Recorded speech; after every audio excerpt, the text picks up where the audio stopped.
নমস্কাৰ প্ৰিয় দৰ্শক, প্ৰজ্ঞান ইউনিভাৰ্ছ চেনেলত আপোনালোকক সকলোকে স্বাগতম জনাইছোঁ।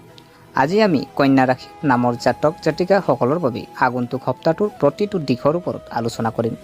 আপোনাৰ স্বাস্থ্য কেনে হ'ব, আপোনাৰ আৰ্থিক অৱস্থা কি হ'ব, আপোনাৰ চাকৰিৰ পৰিৱৰ্তন, পঢ়া শুনা, পৰিয়াল, প্ৰেম জীৱনৰ পৰিৱৰ্তন, বিবাহ, আপোনাৰ সন্তানৰ ভৱিষ্যত, ভ্ৰমণ, শুভ সময়, অশুভ সময়, শুভ ৰং আৰু শুভ দিশ, এই সকলোবোৰৰ বিষয়ে আমি গভীৰভাৱে আলোচনা কৰিম। এই সপ্তাহত আপোনাৰ বাবে বহু ফলাফল আছে। কিছুমান ক্ষেত্ৰত আপুনি সাৱধান হ'ব লাগিব, আনহাতে কিছুমান ক্ষেত্ৰত ভাগ্যই আপোনাক অনুকূল কৰিব। এই গোটেই সপ্তাহটোৰ বিশ্লেষণ আপোনাৰ চন্দ্ৰ ৰাশিৰ ওপৰত ভিত্তি কৰি কৰা হৈছে। গতিকে এই ৰাশিফল আপোনাৰ মন, আৱেগ আৰু বাস্তৱ জীৱনৰ অভিজ্ঞতাৰ সৈতে অত্যন্ত জড়িত। গতিকে পলম নকৰি আহকচোন আমি ভিডিঅ'টো আৰম্ভ কৰোঁ। প্ৰিয় দৰ্শক, কন্যা ৰাশিৰ বাবে 8 ডিচেম্বৰৰ পৰা 14 ডিচেম্বৰলৈ এই সপ্তাহটো অলপ মিশ্ৰিত যেন লাগে, কিন্তু এটা শিক্ষণ অভিজ্ঞতা যিয়ে শেষত ইতিবাচক ফলাফল দিব। প্ৰথম দিনত আপুনি কিছুমান প্ৰত্যাহ্বানমূলক পৰিস্থিতিৰ সন্মুখীন হ'ব, বিশেষকৈ স্বাস্থ্য আৰু মানসিক অশান্তিৰ ৰূপত। কিন্তু সপ্তাহটো আগবাঢ়ি যোৱাৰ লগে লগে আপোনাৰ গ্ৰহবোৰ শক্তিশালী হ'ব আৰু আপুনি জীৱনৰ বহু ক্ষেত্ৰত উন্নতি, সফলতা আৰু মানসিক শান্তি অনুভৱ কৰিব। সপ্তাহটোৰ আৰম্ভণি অলপ আপ্লুত আৰু ক্লান্তিকৰ হ'ব পাৰে, যদিও শেষটো অত্যন্ত শিথিল আৰু প্ৰগতিশীল হ'ব। গতিকে এই সপ্তাহে আপোনাক শিকিবলৈ সুযোগ দিব ধৈৰ্য, সংযম আৰু আৱেগিক ভাৰসাম্য। স্বাস্থ্য সপ্তাহৰ আৰম্ভণিতে সাৱধানতা অৱলম্বন কৰাটো প্ৰয়োজনীয়। এতিয়া আটাইতকৈ গুৰুত্বপূৰ্ণ অংশটোৰ বাবে স্বাস্থ্য সপ্তাহৰ আৰম্ভণিতে কিয় সাৱধানতা? কাৰণ শনি বৰ্তমান আপোনাৰ চন্দ্ৰ ৰাশিৰ 7ম স্থানত পাৰ হৈ আছে। 7ম স্থানে শৰীৰৰ শক্তি, পত্নী, মানসিক ভাৰসাম্য আৰু সামাজিক সম্পৰ্কক প্ৰতিনিধিত্ব কৰে। যেতিয়া শনি এই অৱস্থানত প্ৰৱেশ কৰে তেতিয়াৰ দৰে অৱস্থা, শৰীৰত গধুৰতা, ভাগৰ, গাঁঠি বা কঁকালৰ বিষ, চিন্তাত অত্যাধিক মানসিক চাপ, টোপনিৰ অভাৱ আৰু কামৰ প্ৰতি আগ্ৰহৰ অভাৱ। সপ্তাহৰ প্ৰথম দিনত আপুনি এই অৱস্থাৰ সন্মুখীন হ'ব পাৰে। পেটৰ লগত জড়িত সমস্যা সম্ভৱ।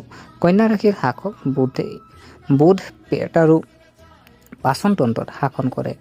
এই সপ্তাহত পেটৰ লগত জড়িত সমস্যা যেনে গেছ, এচিডিটি, ভোক কমি যোৱা, কোষ্ঠীকাঠিন্য, হজম শক্তিৰ সমস্যা, আপুনি সেইবোৰ অনুভৱ কৰিব পাৰে। মানসিক স্বাস্থ্যৰো প্ৰভাৱ পৰিল। সপ্তাহৰ প্ৰথম 3-4 দিনত আপুনি সৰু সৰু কথাবোৰত আপুনি খিংখিঙীয়া হৈ পৰিব পাৰে। আপুনি হয়তো অতিমাত্ৰা চিন্তা কৰিব, পুৰণি স্মৃতিবোৰ হয়তো আপোনাৰ মনত ৰৈ যাব, আপুনি অস্থিৰ অনুভৱ কৰিব পাৰে। কিন্তু ভাল খবৰটো হ'ল, সপ্তাহৰ শেষৰ 3 দিন 12, 13 আৰু 14 আপুনি আপোনাৰ শক্তি পুনৰ লাভ কৰিব। আপোনাৰ শৰীৰটো লঘু অনুভৱ হ'ব আৰু মনটো শান্ত হ'ব, আৰু আপুনি পুনৰ নিজৰ কামত মনোনিৱেশ কৰিব পাৰিব। সপ্তাহৰ মাজভাগত ডাঙৰ সুযোগ। সপ্তাহৰ দশম, 11 আৰু 12 তাৰিখে আপোনাৰ কেৰিয়াৰ ভিত্তিক আটাইতকৈ শক্তিশালী দিন হ'ব।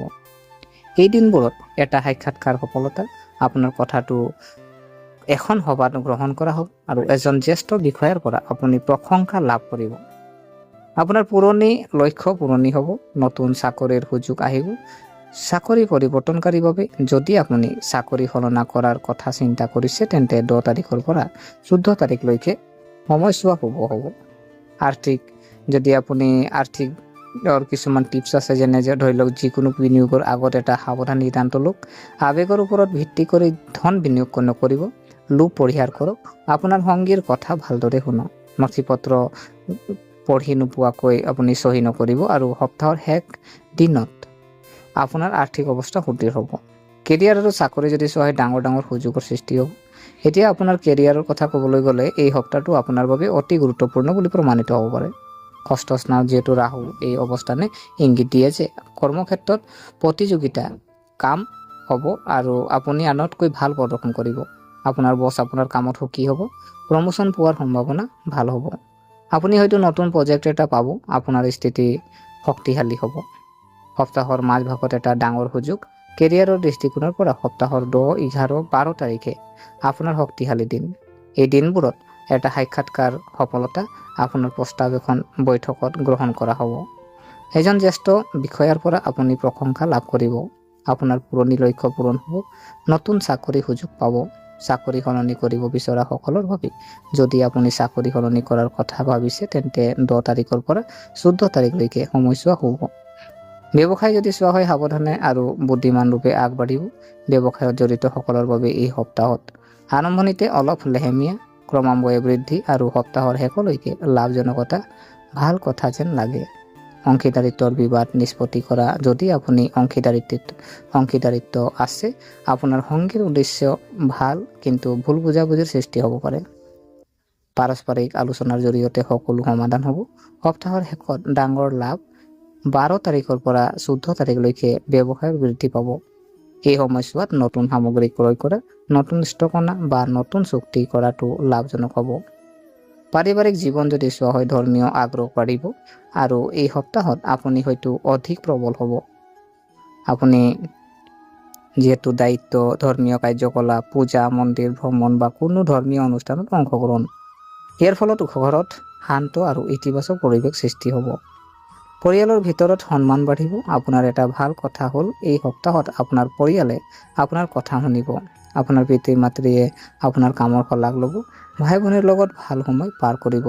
পৰিয়ালৰ লগত ধৰ্মীয় অনুষ্ঠানো হ'ব পাৰে। অতিথি ঘৰত আহিব পাৰে বা আপুনি কোনো আত্মীয়ৰ ঘৰলৈ যাব পাৰে। প্ৰেম আৰু বিবাহ যদি চোৱা হয় আৱেগিক নহ'ব। প্ৰেম জীৱন এই সপ্তাহত আপোনালোকৰ প্ৰেমৰ সম্পৰ্কত কিছু উত্থান পতন হ'ব। সৰু সৰু ভুল বুজাবুজিবোৰ গুৰুতৰ সমস্যালৈ পৰিণত হ'ব পাৰে আৰু গতিকে এই সপ্তাহত আপোনাৰ সংগীৰ ওপৰত খং এৰক। মন দি শুনক। সপ্তাহৰ শেষলৈকে কথাবোৰ ভাল হ'ব। বিবাহিত মানুহ যদি চোৱা হয় এই সপ্তাহটো বিবাহিত জাতক জাতিকাৰ বাবে মধ্যমীয়া হ'ব। আপোনাৰ পত্নীৰ লগত মতানৈক্য হ'ব পাৰে কিন্তু এইবোৰ সোনকালে সমাধান হ'ব। সপ্তাহৰ শেষলৈকে ৰোমাঞ্চ বৃদ্ধি পাব। ছাত্ৰ ছাত্ৰী আৰু শিক্ষা যদি চোৱা হয় অতি ভাল ফলাফল। এই সপ্তাহটো ছাত্ৰ ছাত্ৰীৰ বাবে অতি শুভ। উচ্চ শিক্ষা যদি আপুনি কলেজত নামভৰ্তি আকাংক্ষা, বিশ্ববিদ্যালয়ৰ পৰীক্ষা দি আছে বা বিদেশত পঢ়া সপোন, এই সপ্তাহত আপুনি হয়তো বহুত ভাল খবৰ পাব পাৰে। ষষ্ঠ স্থানত ৰাহু, ইয়াৰ দ্বাৰা প্ৰতিযোগিতামূলক পৰীক্ষাত জয়ী হোৱাত সহায়ক হ'ব পাৰে। ভ্ৰমণ, ছুটি ভ্ৰমণ উপকাৰী। যদি আপুনি কোনো গুৰুত্বপূৰ্ণ ভ্ৰমণ কৰিবলগীয়া হয় তেন্তে সপ্তাহৰ মাজভাগত কৰাটোৱেই উত্তম হ'ব। দীঘলীয়া যাত্ৰা পৰিহাৰ কৰক। শুভ দিন যদি চোৱা হয় 10 ডিচেম্বৰ, 12 ডিচেম্বৰ আৰু 14 ডিচেম্বৰ।